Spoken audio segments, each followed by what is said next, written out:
Assalamualaikum warahmatullahi wabarakatuh. Apa kabar anak-anak ustazah yang soleh dan solehah? Semoga selalu sehat dan juga semoga selalu dalam limpahan rahmat dan kasih sayang Allah Subhanahu wa Ta'ala. Nah, anak-anak, di video kali ini video terakhir anak-anak ya di pembelajaran semester 1, karena kita sudah membahas tema 4, kewajiban dan hakku, subtema 4, peranku sebagai warga negara. Nah, setelah menonton video ini, kalian bisa bersiap-siap untuk belajar dan mempersiapkan penilaian akhir semester, insya Allah Senin nanti anak-anak ya. Sebelum mulai video pembelajaran kita atau sebelum mulai belajar, kita sama-sama melafazkan basmalah dan doa sebelum belajar anak-anak. Bismillahirrahmanirrahim. Rabbi zidni ilma warzuqni fahma. Birahmatika ya arhamar rahimin. Amin.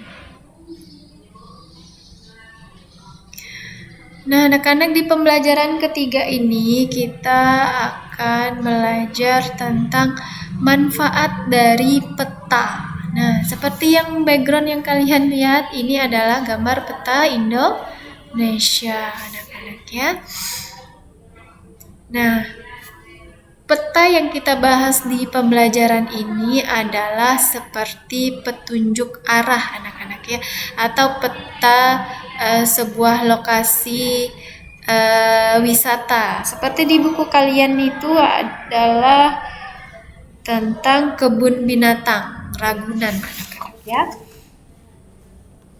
Di situ ada gambar peta di halaman 150. Buku tema 4 kalian itu ada gambar peta tentang lokasi kebun binatang Ragunan yang ada di Jakarta anak-anak. Nah, apa dari manfaat peta ini? Yang pertama, memudahkan mencari lokasi tujuan. Kemudian mempercepat sampai tujuan. Yang ketiga, tidak salah jalan. Nah, ini ya anak-anak ya. Jadi ada kalau kita pergi ke tempat kebun binatang atau tempat hiburan seperti itu, atau ke taman safari, misalnya kalian pernah ke taman safari di Bogor. Kalau di Pontianak agak sekarang udah ndak ada ya anak-anak ya kebun binatang. Jadi di sini ada petunjuk arahnya. Nah, di situ ada biasa disebutkan ada gedung pelayanan atau tempat parkir atau parkir umum. Nah, seperti itu. Jadi kalau di jalan juga sering tuh kalian lihat ada plang nama biasanya itu di dekat lampu merah itu. Nah, di dekat simpang-simpang jalan itu ada plang berwarna hijau. Nah, di situ ada petunjuk arah. Misalnya belok kanan ke pasar atau belok kiri ke keraton misalnya kan. Kalau di Simpang Tanjung Raya dari arah Siantan itu, misalnya dari turun tol Landak, di situ ada itu Simpang Tanjung Raya itu ada, kalau belok kanan berarti ke keraton, kalau lurus ke pusat kota. Kemudian kalau kiri ke arah Kuburaya misalnya. Nah, itu seperti itu ya. Jadi kalau kalian sedang jalan di luar, bisa kalian perhatikan petunjuk-petunjuk arah di jalan. Kalau sekarang lebih gampang lagi sebenarnya anak-anak ya. Ada aplikasi Google Map. Nah, di situ juga merupakan petunjuk arah yang sangat mudah kita gunakan. Sudah ada belok kanan katanya kayak gitu kan. Kita tinggal ketik kita akan kemana nih. Misalnya kita mau ke pasar. Nah, nanti di Google Map itu diarahkan, nanti setelah ini belok kanan, nanti setelah ini atau belok kiri atau lurus, seperti itu ya. Zaman sekarang lebih gampang anak-anak ya, tinggal buka Google Map.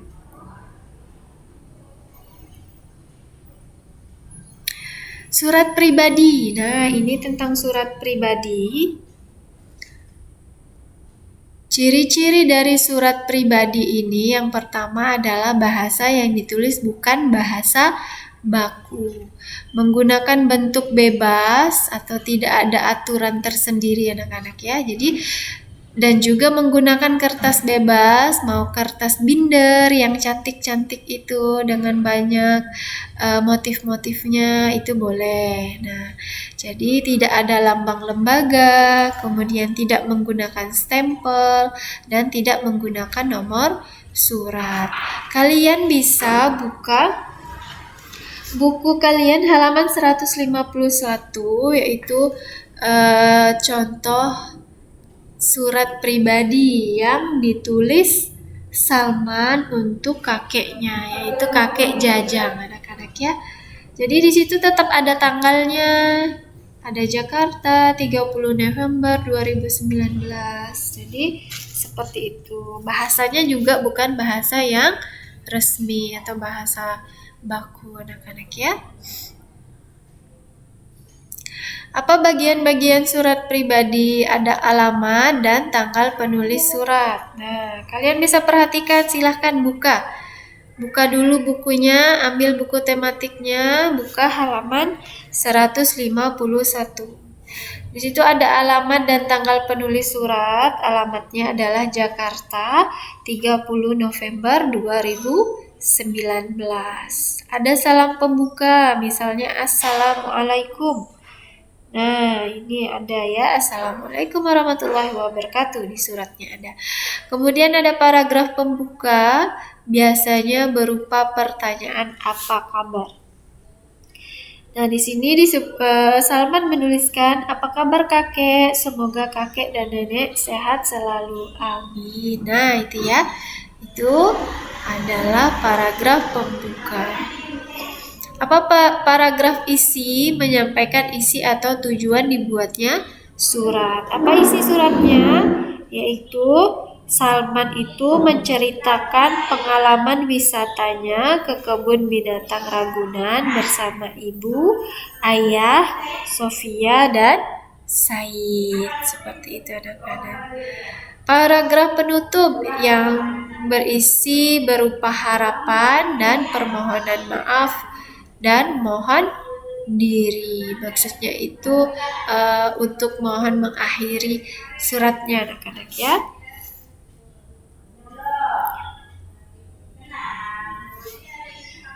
Kemudian yang terakhir ada salam penutup. Salam penutup itu dengan Assalamualaikum warahmatullahi wabarakatuh. Nah, seperti itu anak-anak ya, surat pribadi. Kalimat saran, nah ini sudah juga Ustazah jelaskan di video sebelumnya. Kalimat saran itu biasanya menggunakan kata sebaiknya, seharusnya, dan hendaknya, dan lain-lain anak-anak ya. Kalimat saran juga menggunakan bahasa yang santun agar tidak menyinggung lawan bicaranya. Contohnya, seharusnya kamu tidak tidur larut malam sehingga kamu tidak kesiangan ke sekolah. Itu adalah kalimat saran. Kemudian contoh kedua, sebaiknya jangan terlalu dekat saat menonton televisi agar tidak mengganggu kesehatan mata. Nah, itu juga termasuk ke dalam kalimat saran. Masuk ke pembelajaran 4, membuat pertanyaan berdasarkan wacana kebersihan di jalan umum, halaman 159. Nah, di situ sudah ada wacananya anak-anak, kebersihan di jalan umum. Coba kita buat pertanyaan berdasarkan wacana tersebut. Kalian bisa juga oret-oret terlebih dahulu ya pertanyaannya. Nah, yang pertama, apa judul wacana tersebut? Judulnya adalah kebersihan di jalan umum. Apa masalah yang terdapat dalam wacana tersebut? Yaitu banyak tumpukan sampah di pinggir di jalanan, ya, di kebun binatang, ya, menuju kebun binatang Ragunan. Dalam perjalanan menuju kebun binatang Ragunan itu banyak terdapat sampah yang bukan di tempat sampah, anak-anak. Siapa yang bertanggung jawab menjaga kebersihan lingkungan itu? Siapa yang bertanggung jawab? Tentunya semua warga, anak-anak, ya, yang harus bertanggung jawab menjaga kebersihan lingkungan umum. Tidak hanya tanggung jawab petugas kebersihan, tetapi semua warga juga bertanggung jawab. Bagaimana upaya yang dapat dilakukan oleh warga agar lingkungan menjadi bersih? Maka seharusnya membuang sampah pada tempatnya. Seperti itu, anak-anak, ya. Di mana seharusnya warga membuang sampah? Di mana seharusnya? Yaitu di tempat pembuangan sampah yang sudah disediakan. Jadi sampah yang ada tidak berserakan di sepanjang jalan.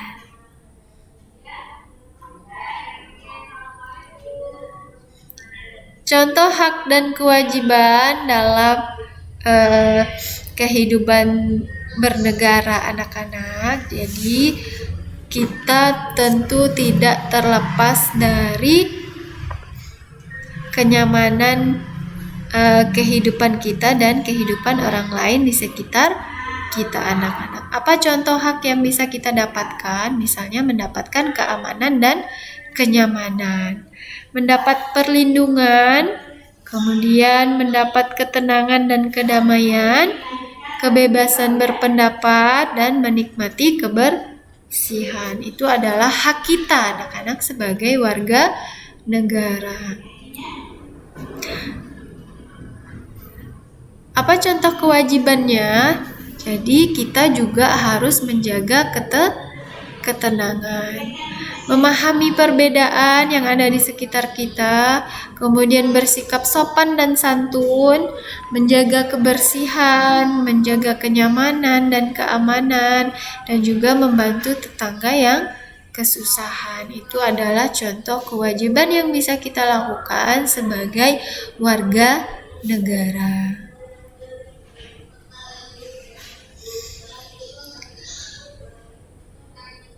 Nah, anak-anak, masuk ke pembelajaran 5, hal-hal yang harus diperhatikan dalam rangka merencanakan kegiatan sederhana.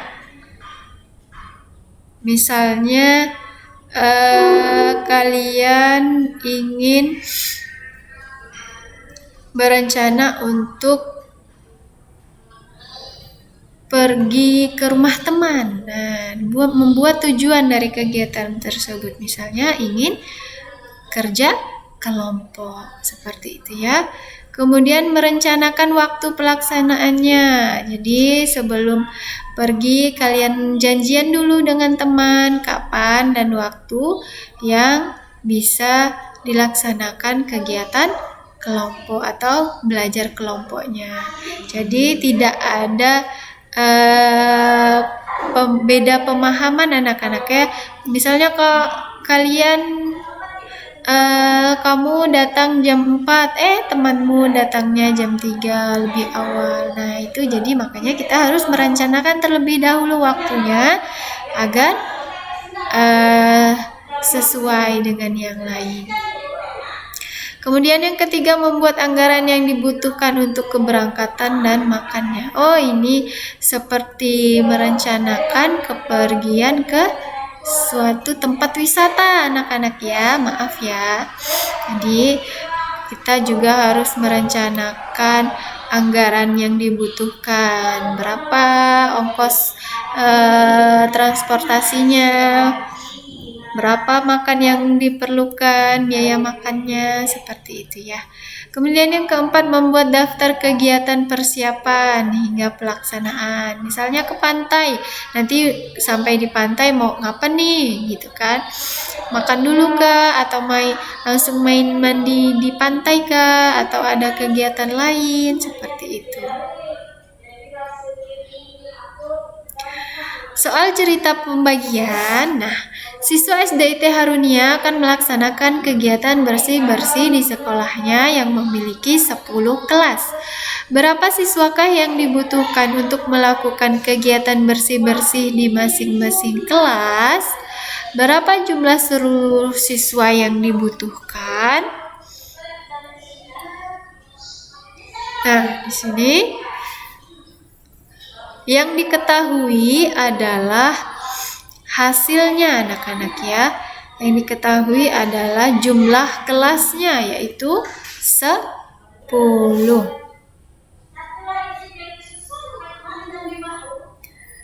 Kemudian untuk mendapatkan untuk mengerjakan bersih-bersih 10 kelas ini, kita harus memerlukan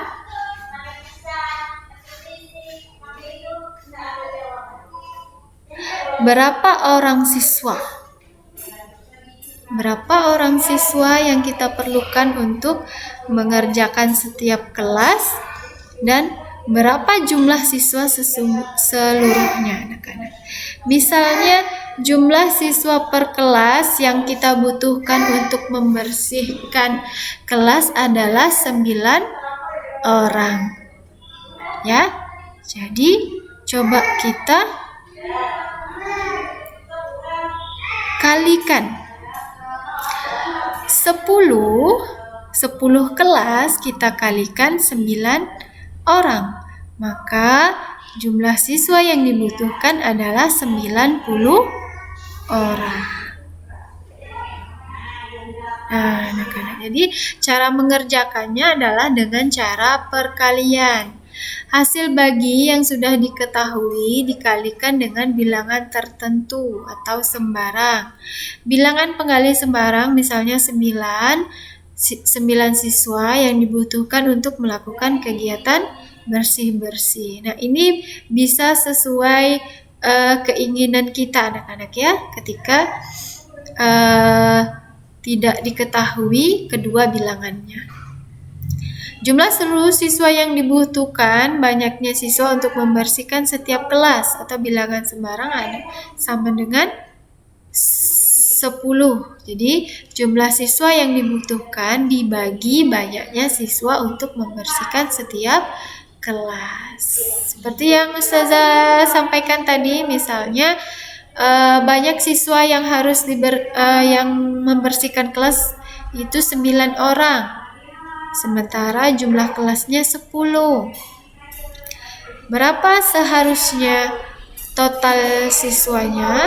Berarti 10 dikali 9 yaitu 90. Jadi jumlah seluruh siswa yang dibutuhkan untuk bersih-bersih kelas adalah 90 siswa. Alhamdulillah, jazakumullah khairan katsir Ustazah ucapkan untuk kalian. Semoga bisa paham dengan apa yang Ustazah sampaikan dan bisa menjadi bahan belajar di rumah. Assalamualaikum warahmatullahi wabarakatuh.